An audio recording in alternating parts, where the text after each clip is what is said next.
Okay, so we covered the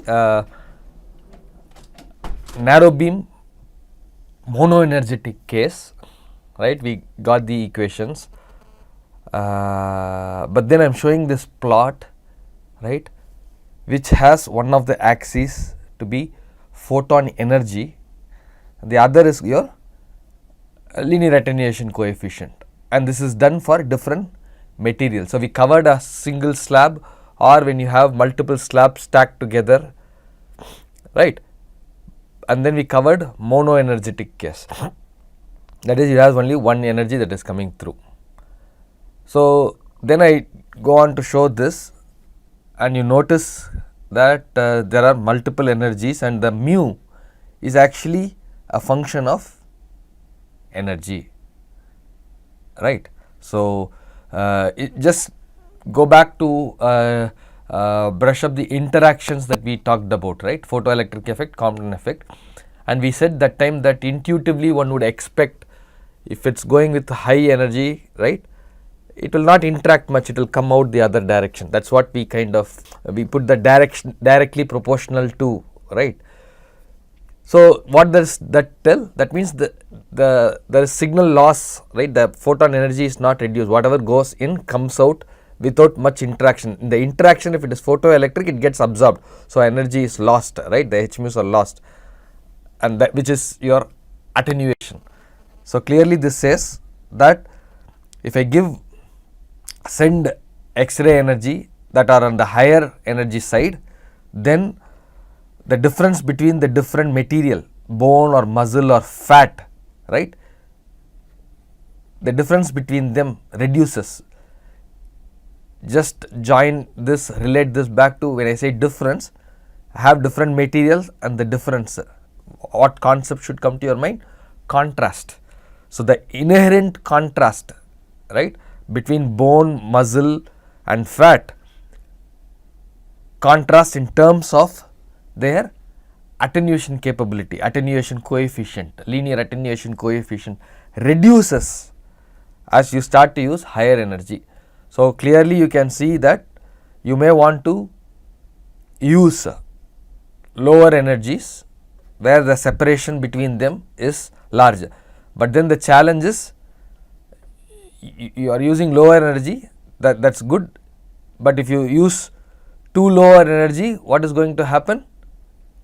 Oh, you send the photons, everything will get absorbed in the body, I will not get much, it will attenuate it completely, then I will not have any signal to detect.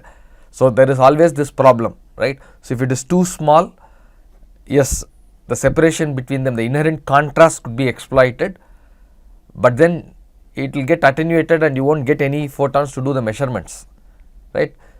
Whereas, if it is too large, if it is a high energy, then the attenuation will be less. So, you can start to get the photons on the other side through transmission, but then there will be minimal interaction. So, you will not really be able to interrogate and differentiate between the different tissues.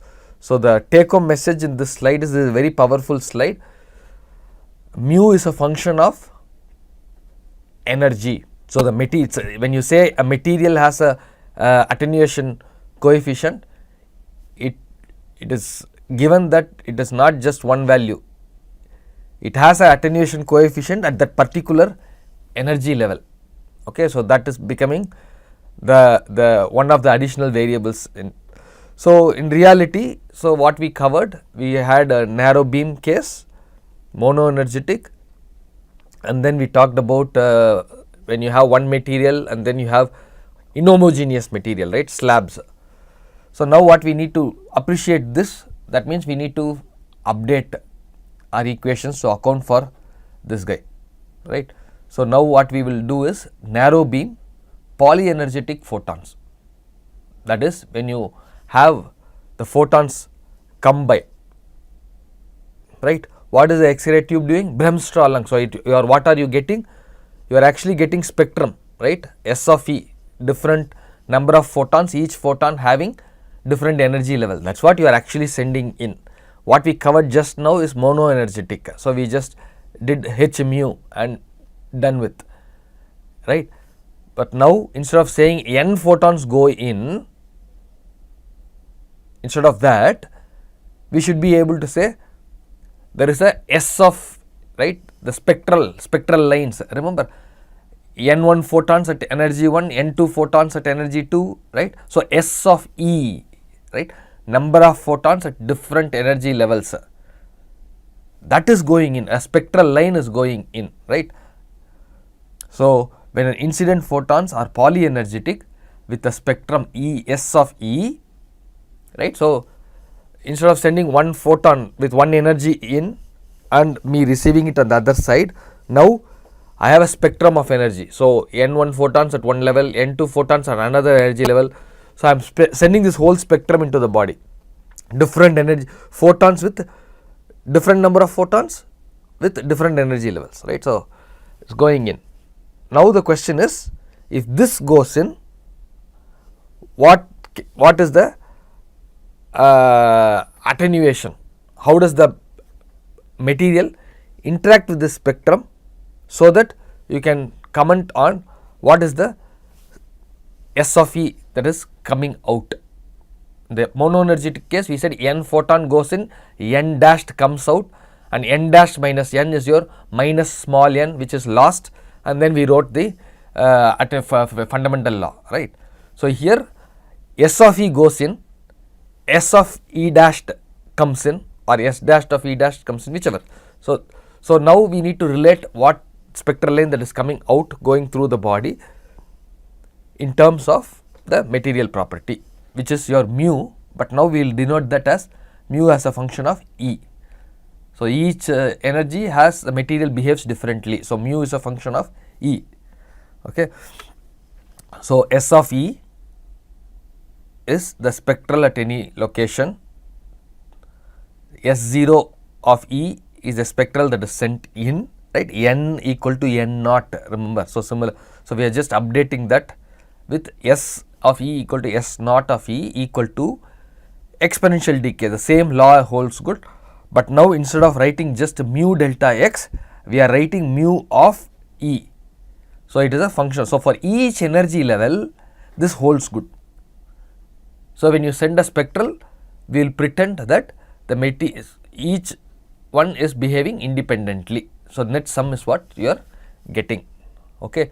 So, it is a direct extension of your monoenergetic. Now, treat this as a polyenergetic case, is nothing but same behavior for monoenergetic, but you have multiple energies, right, which is given, denoted by S of E, spectral lines. You can also write your intensity counterpart. So, I is whatever goes in, right, S of E dashed and your number of photons.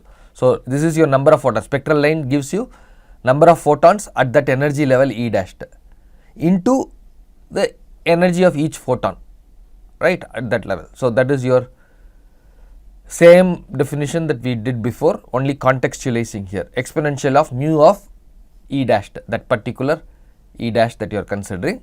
Of course, it is over delta x. The slab even now has only one, right, we are not really worried about that right now. We are taking one slab, but what happens when it is hit by multiple energies or polyenergetic source. Okay, so now we can extend that to heterogeneous case. What do we mean by heterogeneous case?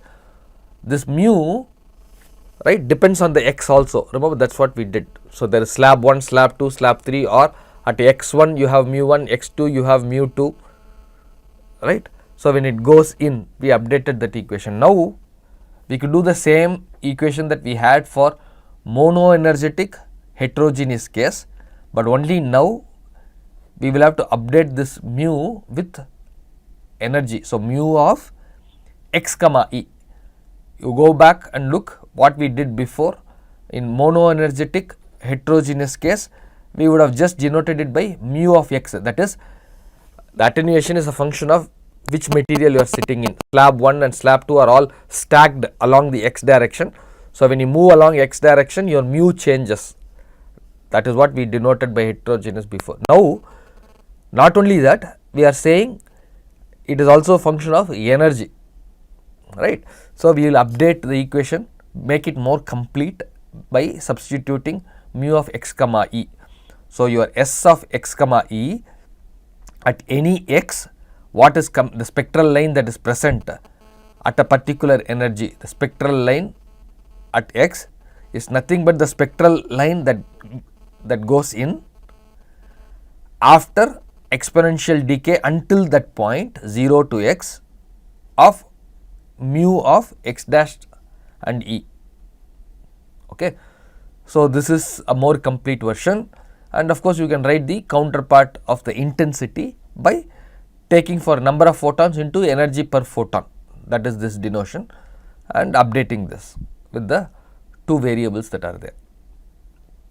Clear? So, as much as it looks complete, right, you can already sense that this becomes complicated at least from a mathematical tractability to write all this and visualize. It is becoming cumbersome, let me put it that way.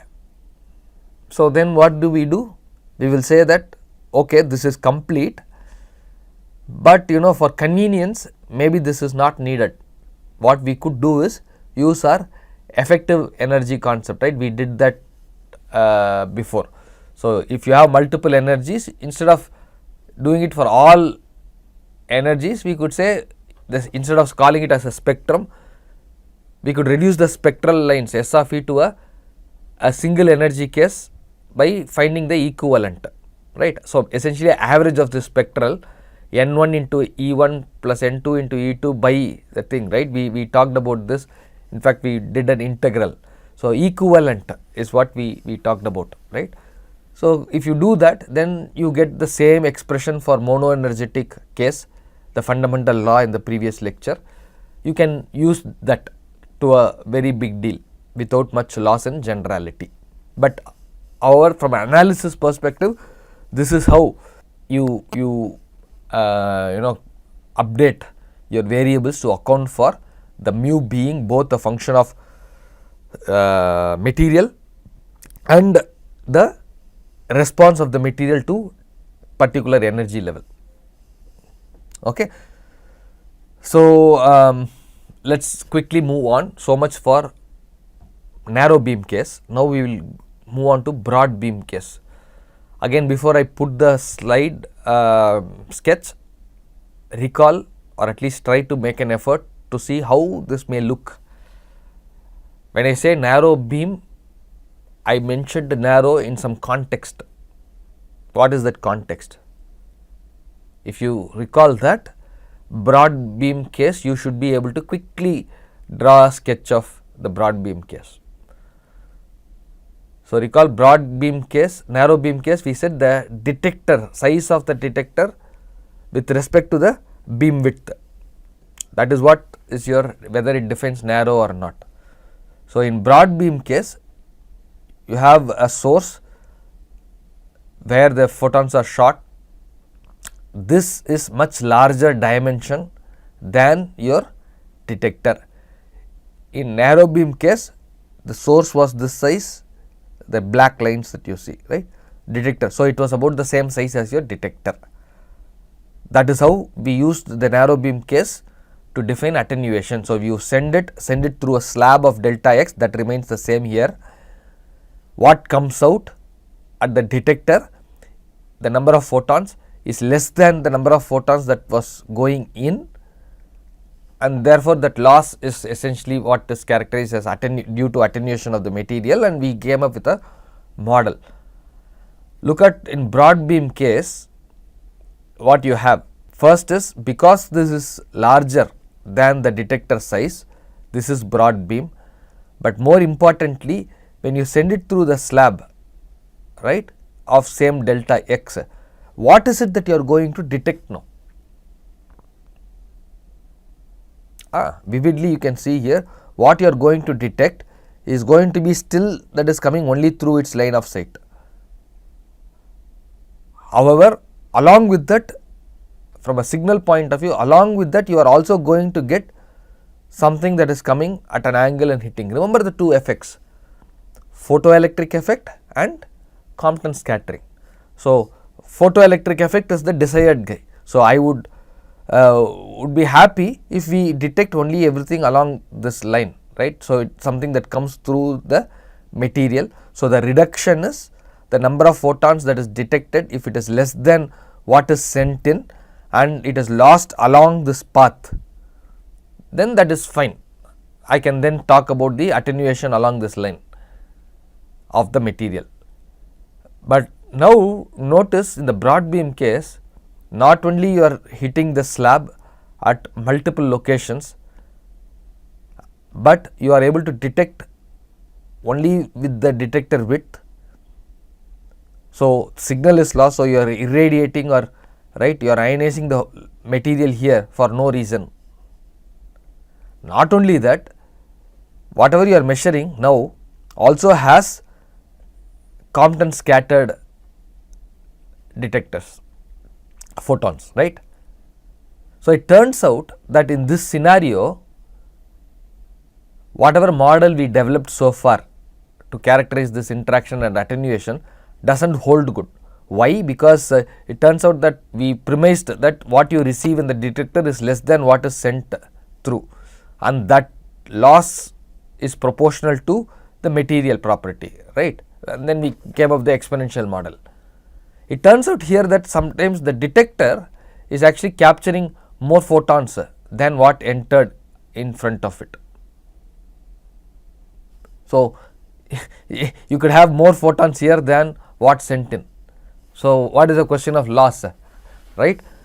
I mean, strictly use what we covered so far, we would say loss is you will have detector will have less photons than what is incident, and that loss is proportional to attenuation. Here what happens is your detector could actually have same or more photons than what entered the slab in front of it.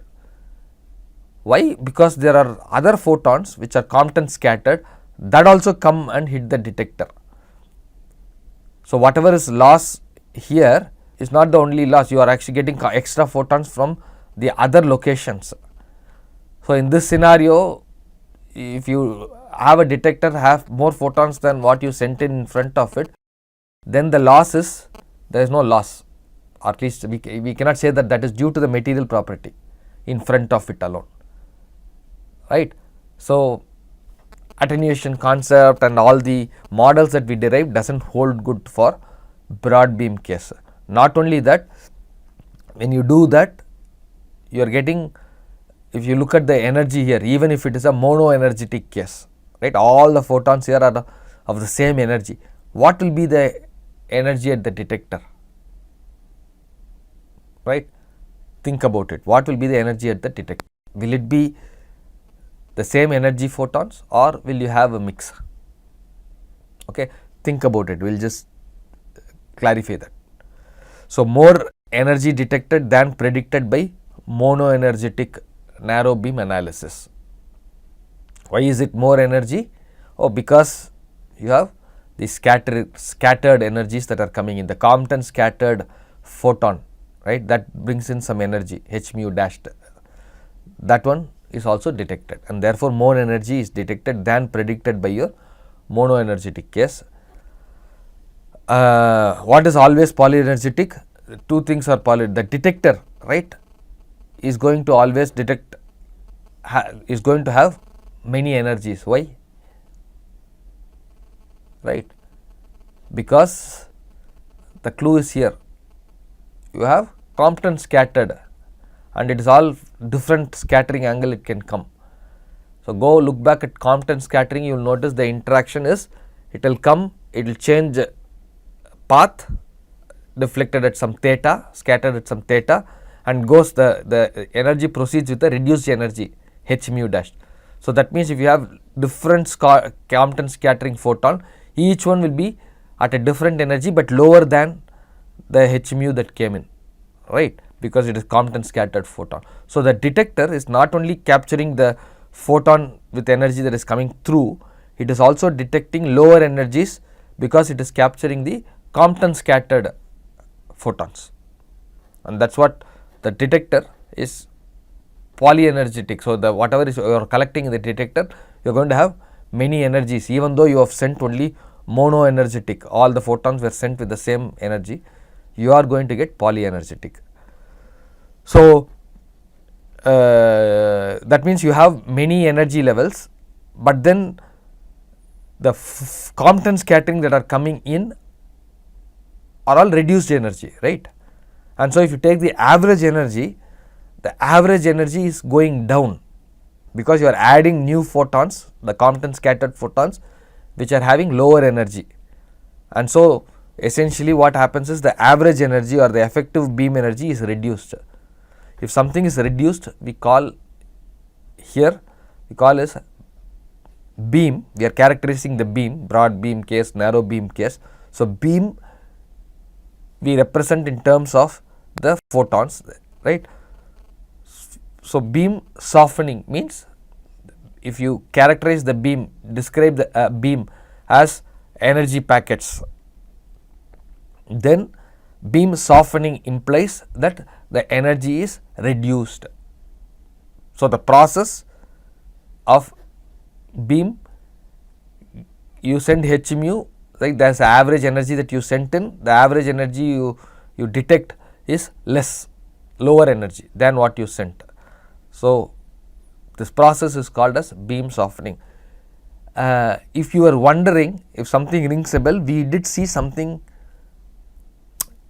along these lines which we didn't go in too much detail in the chapter for artifacts, at least the introduction when we talked about artifacts, right? It was not beam softening, it was actually the opposite effect, beam hardening. Go look at the artifact that was presented in the introduction, and we said it is due to beam hardening artifact. So now with beam softening, of course we will talk about that further when we do the instrumentation, CT and all those things, but you can already get a feel for where all it is coming from. So this is beam softening. What is beam softening? Oh, the energy that is detected is lower, right, is reduced. Then we call it as beam softened or beam softening. What could be beam hardening? If my energy is, average energy shifts to greater, right, then you could think about it as beam hardening. So we will talk about that specifically when we get there, but just so that you know, right, all of these are very subtle but very physics oriented. So now you know what is meant by beam softening and where it comes from. Okay. So it's now just to complete this part, that means when we do our instrumentation, we better be careful to reduce this effect, right? That is your Compton scattering should not come in. So typically we have detector collimation, so we will try to reduce the non-normal incidence. Okay. So we will do two things.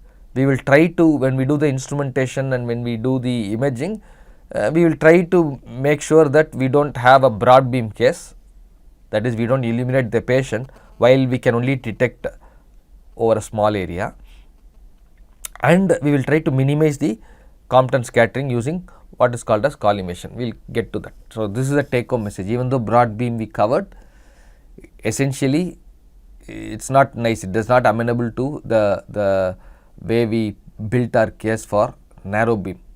So we will end up exploiting, engineering the narrow beam case, right, and which is reasonable. We have control over the source, we have control over the detector, and therefore the aperture. Okay. So we will make this jump. What we talked so far about radiation, ionizing radiation, two types, particulate, electromagnetic, and the type of interaction each one of them has with the material, and we have come a long way. After that we identified electromagnetic radiation interaction with tissue is of importance to us in imaging systems. The particulate radiation with material was useful for your X-ray tube, more specifically electrons. Particulate, when we said, we talked about only charged electrons in our context, and when we had this electromagnetic radiation interaction with the body, we talked about two, photoelectric effect and Compton scattering. But all of this, you look at the material progressively that we have developed, We have always looked at it from the imaging point of view, that is your output image, how close, what do you get at the output image, and the intent being the output image should be as close as possible to the underlying f of x. G of x should be close to f of x comma y. That is what we have positioned so far. In that context, we understood what is a signal, what could be desirable, what is a noise, and so on and so forth. But more importantly, because human beings are involved, right, we want to image the body, human body, we want to clearly have some ways and means to also describe, understand, study, characterize, assess the effect on the body. What we talked about, the interaction, is effect on the signal that is coming out or the noise. But what happens to the effect on the body due to this electromagnetic radiation, right? That is something that we need to study or at least understand, because that is part and parcel of the modality, because the image quality and patient safety goes hand in hand. So, therefore, this topic of radiation dosimetry deals with essentially understanding what these electromagnetic radiations does to the body, right. That is the key in this aspect, in this, but this is a whole field. Mostly this is very important if you are from perhaps medical physics background, right, where typically in a hospital you will have medical physicists in a cancer institute, radiation therapy. You have a medical physicist who will be able to carefully study and help the surgeons when they do the procedures or radiation therapy. They will come up with calculations and make sure that it is the safe limit. Okay. But our course, this is majorly tailored towards engineering, and therefore we will not really go too much into the details. However, we will flag few key terminologies and concepts which you should know as a biomedical engineer. If you have to deal with the medical imaging system, you should also know these terms and be comfortable with that. And therefore, we are, in some sense, we are just not even tip of the iceberg. It's not even tip, it's the pointed tip. It's very limited prick. That's what we are going to do. Okay, but that itself hopefully should trigger you to think about the big picture and relate these concepts to the engineering side of what we do about imaging systems. So, we will introduce terminologies. So, radiation dosimetry considers the effect of radiation with the interacting media.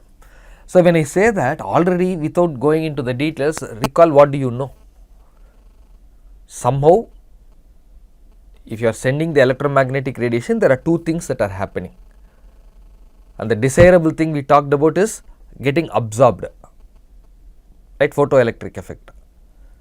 So, getting absorbed means energy is deposited into the body, right. And what are these radiations? Oh, these are ionizing radiations. What do you mean by ionizing radiations? It has enough energy to ionize hydrogen, right. That is our context. We said anything that can ionize hydrogen is ionizing radiation. So, in this background that we have, what does it do to the body? We already know it is ionizing, it is depositing energy into the body through photoelectric effect. Of course, you also have sometimes the electron can move, right. The incoming energy can hit an electron, the electron can move. Remember all the sketch about Auger electron, about Compton scattering, we did all that. So, that could also happen. You could also get characteristic X-ray, also characteristic radiation. So, that means you have the body that is absorbing the energy, and also it is passing through reduced energy in different directions. some of which can also undergo photoelectric and get absorbed elsewhere, right. So, the idea is this interaction, what does it do to the body? It causes ionization, right. It gets absorbed in the atoms. So, the dose is deposited, this energy is deposited in the body. Okay. So, that means we need to talk about how all can we characterize, measure, make judgment, or make basically guideline whether something is safe or not. How do we do that? So, we need several metrics to capture this. The interaction is this, you know that, but how do we look at it? How do we measure it? How do we recommend what to be used? That we need to invoke few concepts and definitions. So, more specifically we will look at these 4, and we will try to do it in these are all probably one slide per concept, that is all it is. Okay. At least that is the level at which we are going to cover in this course, but I will try to list out what it is, but then you could relate it to the physics that we covered so far. So, what is exposure? Let us start with exposure. So, exposure plainly it says measured in terms of number of ions produced in a specific volume of air by electromagnetic radiation. But just to give a brief, what do we know? Oh, these radiation do ionization. That means hydrogen is ionized. If hydrogen atom can be made to an ion, right, that energy is considered ionizing radiation. The effect is ionization. So, air has lot of hydrogen. So, essentially if you pass electromagnetic radiation through air, you can have ionization. So, in some ways each individual may change, each patient may change, right, each one is different, but X-ray source I send out. So, first I need to know what is sent out, that is going to hit the body. Can we control that? Can we understand that? Can we capture that? If we can capture that, then we will find out what happens when that interacts with the body, because each individual is different, right. So, we need to have some ways so that we can do it in a controlled fashion to study the effect of whatever goes in with the body, right. So, exposure in some sense does that. So, you can have a X-ray tube that is coming out, sending out photons, it is going to ionize air. So, what happens if I make a chamber of air and pass this through? Oh, that air chamber is going to get ionized. Okay. So, air chamber that can get ionized means there are ions. So, if I have a voltage drop, what is going to happen? Oh, the ions is going to move across, right. If it moves across, you are going to have current. So, essentially what you can do is, I can, based on the current, I can say how much ionization is taking place, right. That is why here it is mentioned exposure is measured in terms of number of ions produced, okay, in specific volume of air by electromagnetic radiation. So, essentially I can make a controlled volume of air, right, air chamber. I can send out the X-ray, the ionizing radiations, and measure the current. So, amount of current is proportional to the exposure, amount of ionization capability, right. How much this source can ionize? Oh, if it is air at certain temperature, calibrated volume, this is the ionizing potential. So, it is exposure is just the question of, it is measuring the powerfulness, potential, right. What is it that is coming out? What it is capable of? You can think about in those terms. Okay. So, it has a SI unit as coulombs because you have charges, right, per kilogram. More commonly, it is Roentgen R, right. There is this conversion of 1 coulomb per kg equal to 3876 Roentgen. So, now you may wonder, okay, that is exposure. I am not really worried about exposures, that is saying the capability in air, right. What I am interested is what happens to my body when I am exposed to this H mu, if I am exposed to this X-rays, right, what does it happen to the body? That is what I am interested. I am interested in dose. So, before we get to that, one comment on exposure is, like most other things, it also obeys what we call as the inverse square law. That is, if I move more towards the source or away from source, right. So, the distance between the source and where you are measuring, right, that one where you are exposing, right, that has an inverse relationship. So, x at a location D will be x at a location 0, right, that at the source, divided by d square. D is the separation between the source and the wherever you are measuring. Okay. So, exposure decreases with the distance as inverse square law. So, without knowing much, right, if you have a this is true even for radioactivity, as we will see later. If you have some radiation going on, if you think there is radiation, stay away.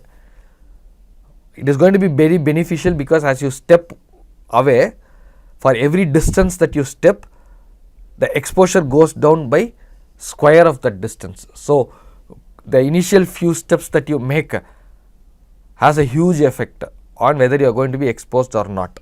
So, you have to always have a safe limit. So, if you have a warning X-ray source, stay away. The more you stay away, you are going to gain disproportionately. You are going to be safe disproportionately, okay, because of the inverse square law. Okay. So, now the question is, okay, that's all fine, exposure is fine, but I am interested in what is going to happen to my body. What is the dose, that how much of energy is going to deposit into my body. Intuitively, you know, this has to depend on what? We talked about mu, so much mu energy, right. So, it depends on the material. So, I could have the same material, I could expose the same, I could expose a material to a exposure and it will behave differently. It will get a different dose than some other material. So, it is material dependent as well, right. So, dose denoted by capital D is the energy deposited per unit volume. So, energy is in joules, right, volume, so we do it with kg. So, SI unit is gray. Most commonly you use rads, okay. So, 1 gray is 100 rads. So, typical exposure dose that we deal with in medical systems, human body, is about 1 rad. Your dose, your exposure, we talked about 2 units, right. One is your coulombs per kg, the other is Roentgen. So, 1 Roentgen will produce 1 rad, that is the typical accuracy that we do, that is acceptable in medical imaging systems, okay, for dealing with human body. Okay, so that is with respect to dose. Now, we will try to improvise this further, make it little more, specific to capture. See, this is kind of very generic, right. So, we need to customize it a little more. So, for the degrees of accuracy required in biomedical dosimetry, 1 Roentgen yields 1 rad of absorbed dose in soft tissue. Okay. So, this is all rule of thumbs, right, ballpark, that is all. Why? Because when you say soft tissue, you already saw soft tissue, you could have bone, fat, muscle, you already saw the differences, right. Mu is different in each of them. So, in some sense, even though you say soft tissue, it's a rough ballpark, right, take it at that level. So, what did I mean by some more customization? Okay, karma. Why is it? So, what we talked about is absorbed, right. But if you think back, what are the interactions that are possible? One is absorbing, the other is, oh, this energy is knocking off an electron, giving the energy to that electron, and the electron is now moving, right. Oh, that becomes a particulate. E is moving with energy, that can go do particulate interaction. That's where we left. We said even though electromagnetic radiation interaction with the tissue can generate electrons with energy, and that will have particulate interaction with material, which we covered earlier, is what we mentioned at that time. So that means the apart from the dose that is absorbed, right, there is this other effect that is going to be because of this particle charge, electrons getting this energy and moving out. So karma is tightly related to dose, but here when we talk about dose, here it depends, it is more related to the deposited into the electron specifically. So karma is the energy deposited into the electrons of a material. Why is this important? I mean, why is this different and also important? Difference is, now we are talking about energy deposited specifically into the electron. Why is that important? Because the electron, now if it is getting all this energy and it is going, now it is going to have an interaction of particulate with the material, right? That is going to have characteristic radiation, that is potentially could have a Brahmstrahl lung as well, right? That was the interaction that we studied for particulate. It could have both. So it is slightly different from your energy absorbed. So it has a units, again dose, so you have gray, but for all practical purposes, because in human body when we talk about biomedical application, at the diagnostic energies that are involved, the effect of electron getting the energy and it going, having particulate, like what we did in X-ray tube. X-ray tube is different, I mean, at a higher energy level that happened. Whereas for typical energies that we are talking in, that is going to go through the body, which is your diagnostic energies, your K is same as dose, meaning you are not going to have much effect because of the electron going with energy and causing further harm. Okay. So how do they do that? When used in air for calibration purpose, it is called as air karma. So the same concept when applied in air, right, what we did for exposure, right. So similar things. So if we can do it in air, then you can get what is called as K air. So we can relate, right, in general K is greater than dose, clear, because you can have chain effect, but then because some electrons can cause Brahmstrahl lung and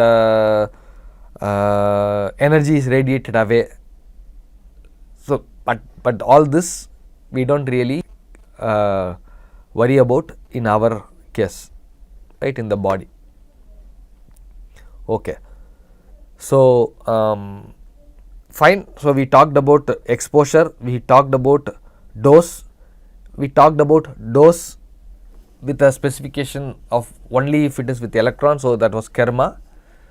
What we have not done is, we have not really related the exposure to the dose. We separately defined, and we also intuitively know there should be some relation, right? What is that relation going to be? Somewhere it's a material property is going to determine the dose for a given exposure. That much was intuitive, but we didn't strictly connect these two. These two will be connected based on what is called as F factor. So we need to measure the exposure, but then report dose. That is the thing, right? So when we say, oh, this X-ray tube, this is the exposure for this setting, but then when we have to report, we will have to report so much dose is given to this patient. So you see the problem. So I can calibrate and say this source is this is the exposure that you get out of this X-ray tube in this setting. Whereas that is not of interest. We are interested about the patient. I want to know how much am I dosed. So you may be able to calibrate that part and get exposure, but then I have to report what is the dose. So that there is a connection to relate these two, which is called as F factor. The F factor naturally it has to relate based on your material property, exposure, dose. So exposure you have, if you expose, if it has this much capability to ionize, how much is deposited, which is a dose. It's going to be a fraction. F is going to be the fraction, and that depends on the material. Okay. So F is nothing but this number here. What is this? Mu by rho. mu is your attenuation coefficient, rho is your density of the material, right. This is your air calibration. So, you can essentially use, this is an unknown material, this is calibration air. So, exposure is calibrated in air. So, I could get my dose for an unknown material.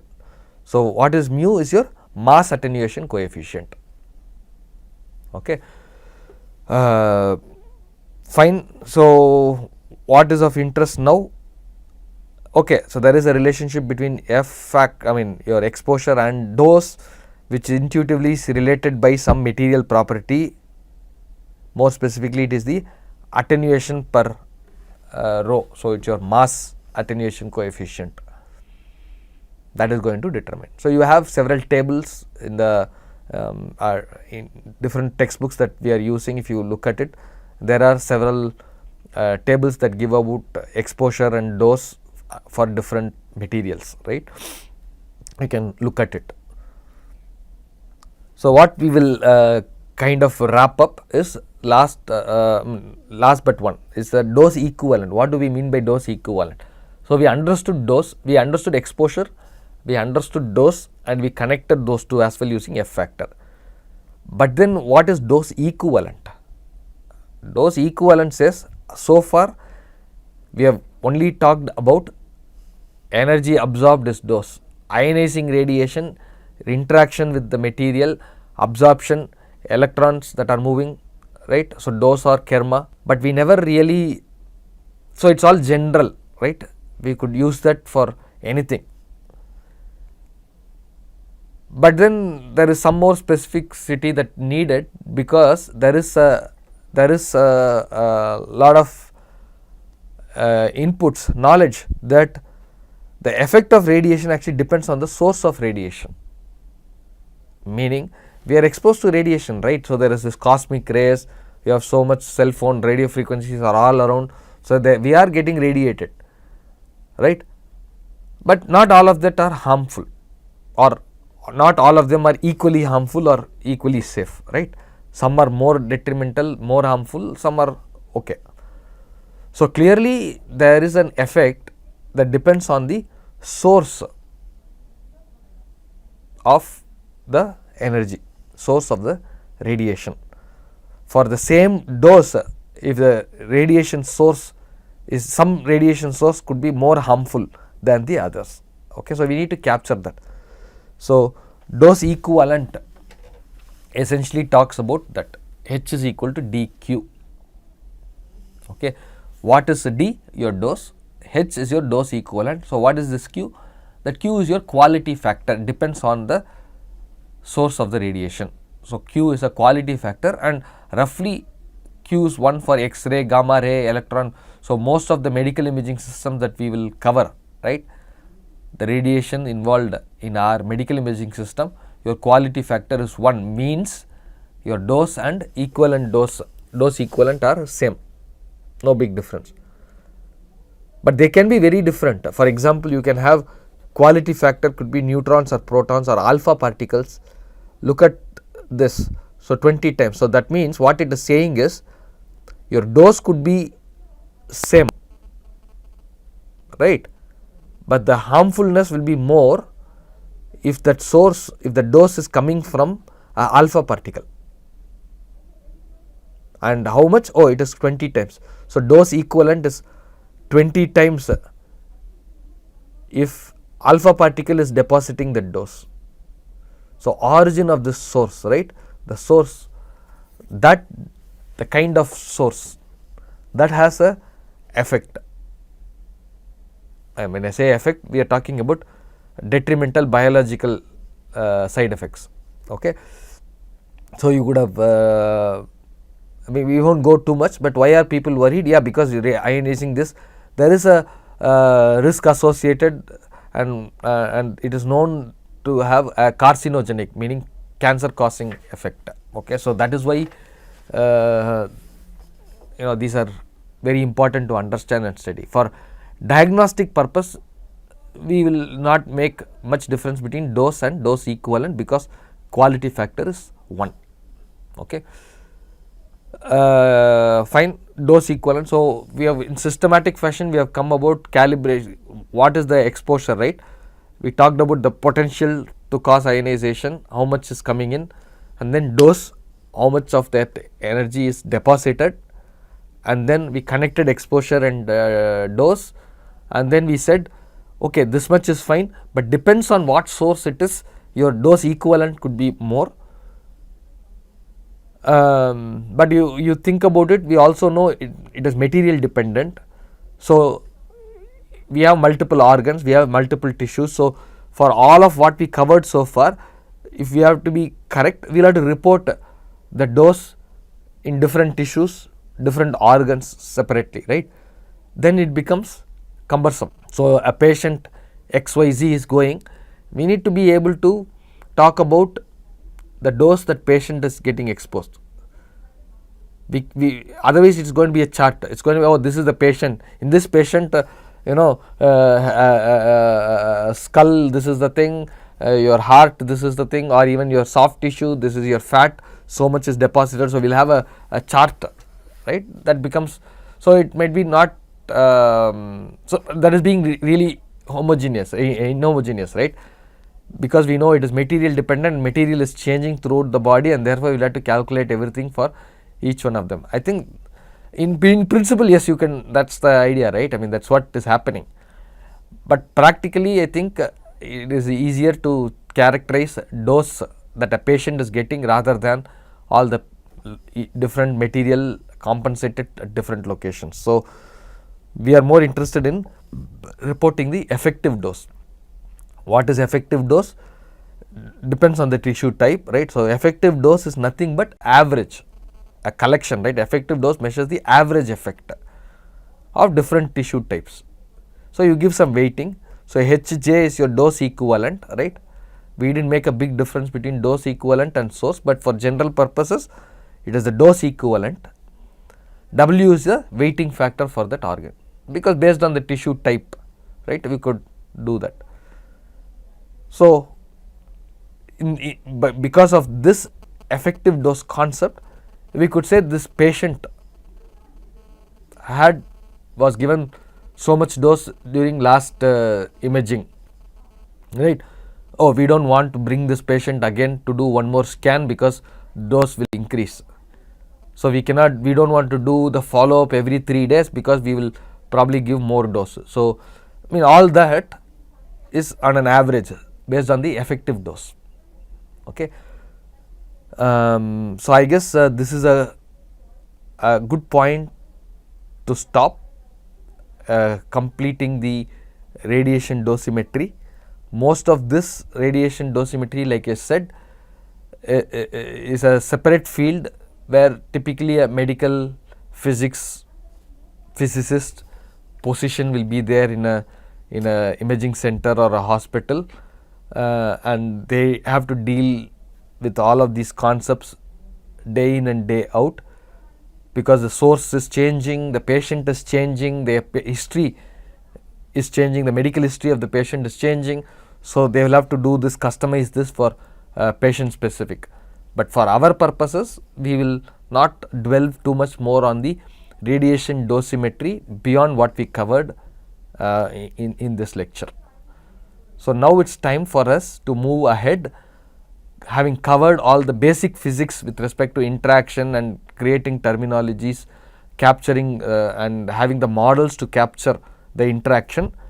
Now we will start with the first imaging modality that we want to cover, which is going to be your projection radiography. So we will do that in the subsequent lecture. Thank you.